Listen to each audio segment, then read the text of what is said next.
আমেরিকার সঙ্গে যখন পাকিস্তান ঘনিষ্ঠ হচ্ছে, যখন ট্যারিফ কমিয়ে দিয়েছে, যখন একই সঙ্গে তেল ভাণ্ডার নিয়ে পাকিস্তান কাজ করবে, ঠিক সেই সময় রাশিয়ার সঙ্গে ভারতের যে সংযুক্ত হওয়ার যে বন্ধুত্বটা সেটা ফুটে উঠছে। ঠিক এই জায়গায় দাঁড়িয়ে চীন কিন্তু পাকিস্তানের উপর থেকে ভরসা সরাতে শুরু করছে, দূরে সরতে শুরু করছে, এবং এই জায়গায় আমেরিকা পাকিস্তানকে একটা সেফ শেল্টার দিচ্ছে। এবং আসিম মুনির ইতিমধ্যেই আমরা দেখেছি আমেরিকা সফরে গিয়েছে, 3 দিনের আমেরিকা সফর। এর আগে জুন মাসে তিনি 5 দিনের আমেরিকা সফরে গিয়েছিলেন। আমেরিকা সফরে গিয়ে বিশেষ গুরুত্বপূর্ণ সরকারি কর্তাদের সঙ্গে বৈঠক করেছিলেন, ডোনাল্ড ট্রাম্পের সঙ্গে বৈঠক করেছিলেন এবং লাঞ্চ করেছিলেন তিনি। তা নিয়েও জল্পনা ছড়িয়েছিল, কিন্তু ইতিমধ্যে তিনি বিশেষ একটি কাজে গিয়েছেন, একটা ব্যবসায়িক অনুষ্ঠান, ব্যবসায়িক শিল্পপতির অনুষ্ঠান, সেই অনুষ্ঠানে যোগ দিয়েছেন। এছাড়া আমেরিকার বিভিন্ন সেনাদের সঙ্গে তিনি কথা বলছেন, আমেরিকার বিভিন্ন নেতৃত্বের সঙ্গে তিনি কথা বলছেন বা বৈঠক করেছেন বলে ইতিমধ্যে খবর এসে পৌঁছচ্ছে। এবং যেটা ইতিমধ্যে বিরল বলা চলে, আমেরিকায় দাঁড়িয়ে অন্য কোনো দেশ আরেকটি দেশকে পারমাণবিক হুমকি দিচ্ছে। সেই হুমকিটাও বলবো কি সেই হুমকি এবং তার প্রেক্ষাপটে ভারতের কি অবস্থান। ইতিমধ্যে যেখানে তিনি গিয়েছেন, সেনাপ্রধান আসিম মুনির আমেরিকায় থেকে ভারতের উদ্দেশ্যে তিনি যে বার্তা দিচ্ছেন, তিনি বলছেন পাকিস্তান যদি দেখে বিপদে পড়ছে, পাকিস্তান কিন্তু একটা নিউক্লিয়ার শক্তিশালী দেশ, পারমাণবিক শক্তিশালী দেশ, পাকিস্তান যদি পিছিয়ে পড়ছে দেখে বা বিপদে পড়ছে দেখে, তাহলে গোটা বিশ্বকে নিয়ে তারা ডুববে এবং সেইটা ভারত অবশ্যই তাদের টার্গেট।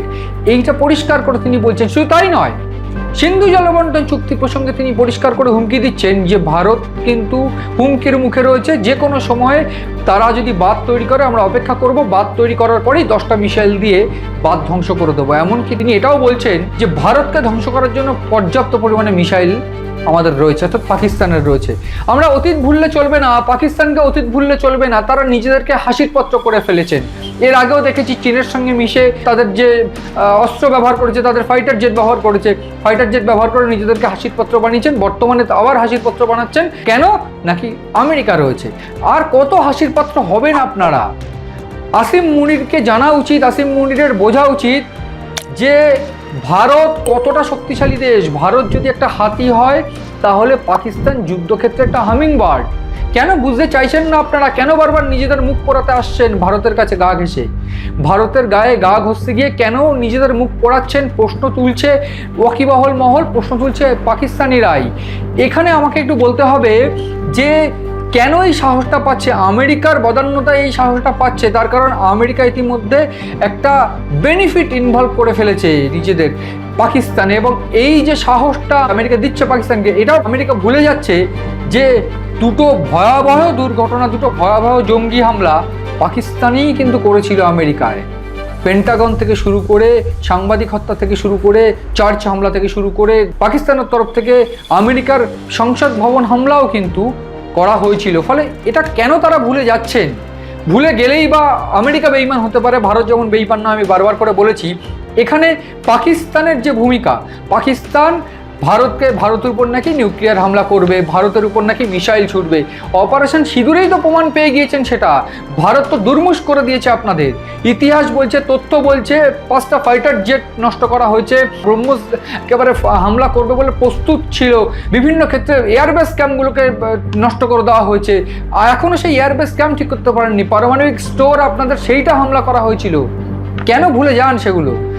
এইখানে যেটা সব থেকে চিন্তার যে কেন আমেরিকা এটা করছে, আমেরিকা তার স্বার্থ সিদ্ধি করার জন্য করছে।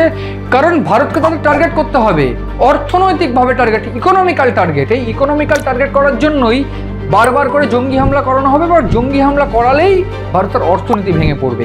এই প্ল্যানই কিন্তু ছকা হচ্ছে এবং সেই জন্যই হয়তো পাকিস্তান বারবার করে এই ধরনের হুমকি দিচ্ছে। এই বাদ বা অন্যান্য ক্ষেত্রে এই বিষয়গুলো তো জাস্ট অজুহাত। এই পেহেলগাঁও হামলা কী কারণে করা হয়েছিল? প্রাথমিকভাবে ভারতের অর্থনীতি, কাশ্মীরের অর্থনীতি ভেঙে ফেলার জন্য করা হয়েছিল বলে একেবারে তথ্য উঠে আসছে। এইখানে দাঁড়িয়ে ভারতের অ্যাকশন কি সেটা আমি বলবো, কিন্তু মোটের উপর যে বিষয়টা স্পষ্ট যে আমেরিকা থেকে পাকিস্তান ভারতের বিরুদ্ধে হুমকি দিচ্ছে, নিউক্লিয়ার হুমকি, এটা এ বিশ্বে এখন অবধি হয়নি, এটা বিরল। এবং এই হুমকির পর ইতিমধ্যে আমরা ডোনাল্ড ট্রাম্পের কোনো বক্তব্য পাইনি, ডোনাল্ড ট্রাম্পের কোনো অ্যাকশনের কোনো বিষয় পাইনি। তাহলে তিনি কি সেটা প্রমোট করছেন? এই প্রশ্ন যেমন উঠছে, সেরকম আরও একটা প্রশ্ন উঠছে যে পাকিস্তান কি ভুলে গেল তাদের উপরে কি হামলা কি প্রত্যাঘাত ভারত করেছে সম্প্রতি অপারেশন সিঁদুরে।